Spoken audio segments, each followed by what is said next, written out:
Dev, how are you doing? I'm doing pretty good. Glad to be here. Yeah, glad to have you. So we're at the 2024 Rule Symposium, and what's the kind of vibe you're getting and the energy you're getting so far from this? Really good. You know, for me, it's a homecoming. My first project, Strathmore Minerals, my first investor was a guy named Rick Rule. Never heard of him. Yeah. And Rick, there was only Cameco at the time, and Lucas Lundin was slowly setting up IUC, which became Denison. So really, coming back here is awesome because I get to see old faces, see Rick, because I'm not sure how well we would have done living in a small town in Kelowna. Nobody knows you, you're a small town, and Rick loved uranium. And thankfully, that little company from 1.6 million went to $500 million, you know, and so that was a happy time. Yeah, happy time. Well, let's talk about uranium. Let's talk about the 30,000-foot view and the big story here. Help me work that out for me and the future of all this. I would say it's a perfect storm for the price of uranium. That's why it's 85 and was 106. For the first time since I've been in this business, the left side of the aisle, we need nuclear power to answer net zero 2050. Over here, the Russians, we've got to keep them out, but we need our own security of supply. So both sides of the aisle are now saying nuclear power is a crucial part of where we want to go if we're going to meet our net zero goals. And you obviously, you know, people like Bill Gates spending $1 billion to build a small reactor in old coal town in Wyoming. And then you've got even, you know, it's hard to believe Amazon wants to build its own nuclear plants. This push for AI uses a lot of electricity, crypto, lots of energy, and e-cars. Where is electricity going to come from? And we're pretty tapped out. So we need new sources.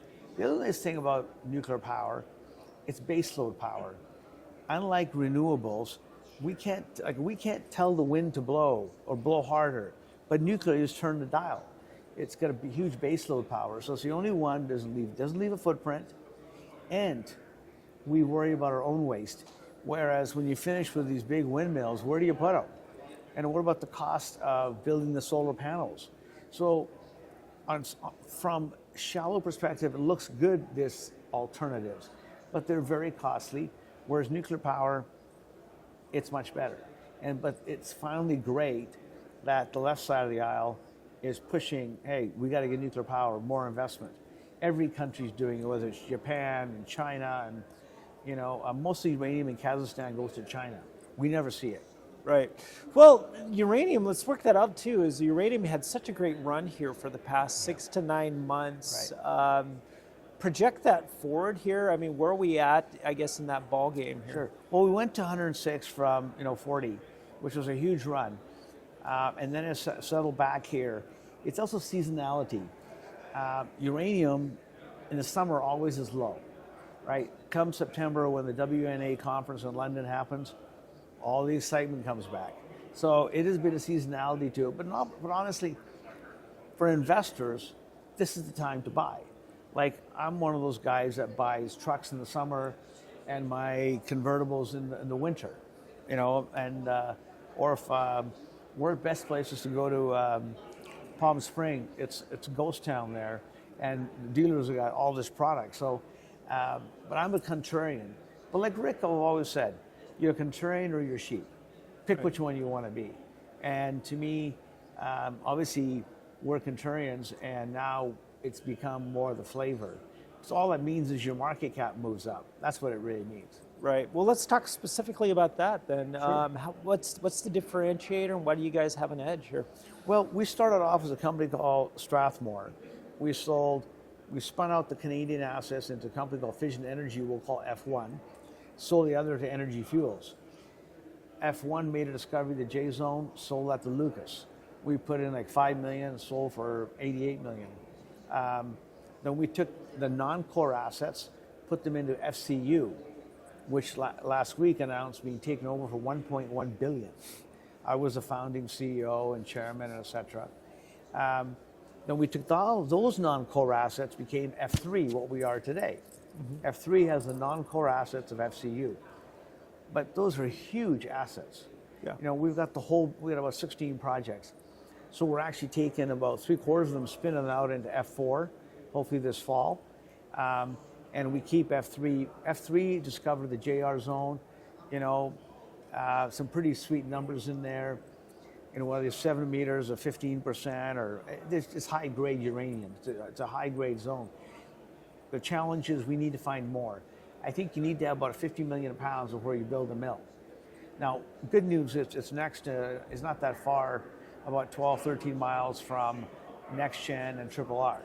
And so Paladins come in. So it's funny, I will stand up in an audience and say, it's about the people, but I try not to talk too much about geography, because everybody's, you know, gets upset. Well, look what happened to Jer last week. You're building what? Oh, we're taking that, thank you. Right. Not just to Govey, he said it to Orano. You're a multi-billion, we don't care, we're taking it, you're gone. The whole project is gone.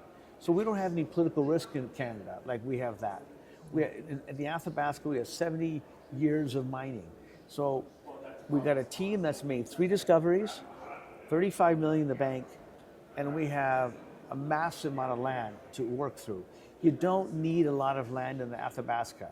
So we don't have projects that cover hundreds of acres. We have projects that cover chunks. Yeah. You know, a good football stadium can hold 50 to 75 million pounds. You don't need a lot of space. So, you know, if you believe that green energy is a part of where we're going, then you should be in nuclear, and you should be looking at stocks where they've already found some uranium, looking for more, because that's where the growth is. Right. People don't buy you for what you've done; they buy you for what you're going to do. Yeah, got it. Well, if people want to learn more about you, where do they go, and where are you trading? It's F3Uranium.com. You know, again, I can't say enough. It's just an honor to be back here, with Rick.